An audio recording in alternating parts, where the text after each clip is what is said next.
বন্ধুরা আজকে নিয়ে আসলাম তোমাদের সামনে মটন কষা। ফার্স্টে আমরা পেঁয়াজগুলো কেটে কুচি কুচি করে নিয়ে নিলাম। তারপরে এখানে আমরা আগে গ্রেভি করে দিয়েছিলাম পেঁয়াজ, রসুন, আদা, টমেটো। আর এদিকে আমরা তেলের মধ্যে আলু আর পেঁপে কিছু কেটে রেখেছিলো, সেটাকে আমরা ভেজে নিব অল্প লাল লাল করে। তা আলু আর পেঁপেগুলো অল্প বড় করে মা কেটে নিয়েছে, কারণ ছোটো করলে মটনের মধ্যে গলে যায়, তার জন্য অল্প বড় করে নিয়েছে। সেগুলোকে আমরা উঠে সাইডে রেখেছি। এখানে আমরা সম্বাদ দিয়েছি জিরে, শুকনো লঙ্কা আর তেজপাতা সম্বাদ দিয়ে। তো কিছু পেঁয়াজগুলো আমরা দিয়েছি, ভাজা ভাজা করে নিলাম। অল্প অল্প লাল হওয়ার পরে আমরা গ্রেভিগুলো এটাতে দিয়ে দিলাম, যে গ্রেভি বানিয়েছিলাম এটাতে দিয়ে দিলাম। তো গ্রেভিটাকে আমরা গ্রেভিটাকে এটার মধ্যে দিয়ে দিচ্ছি। সো বন্ধুরা আমার পাশে প্লিজ সাপোর্ট করবে আমাকে। আমি খুবই কষ্ট করে ভিডিওগুলো বানাই, তার জন্য সাপোর্ট করলে আমি আরও কিছু ভিডিও বানাতে পারবো। তো আমরা এই কষার মধ্যে দুটো বড় বড় পেঁয়াজ, দুটো বড় বড় রসুন দিয়েছি। আমি খুবই ভালোবাসি। তো তোমরা কেউ যদি মাংসের মধ্যে আস্তা পেঁয়াজ রসুন ভালো পাও, প্লিজ কমেন্ট করে বলবে।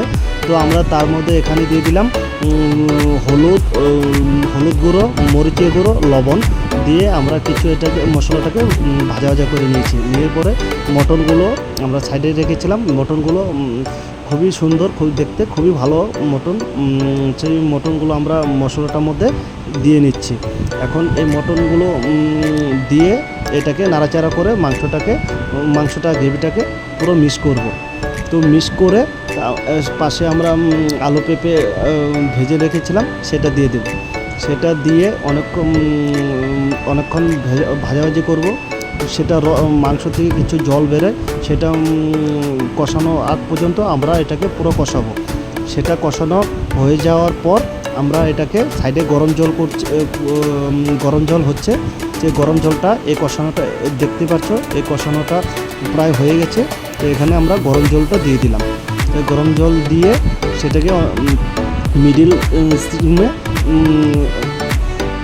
ভেজে করে নেব।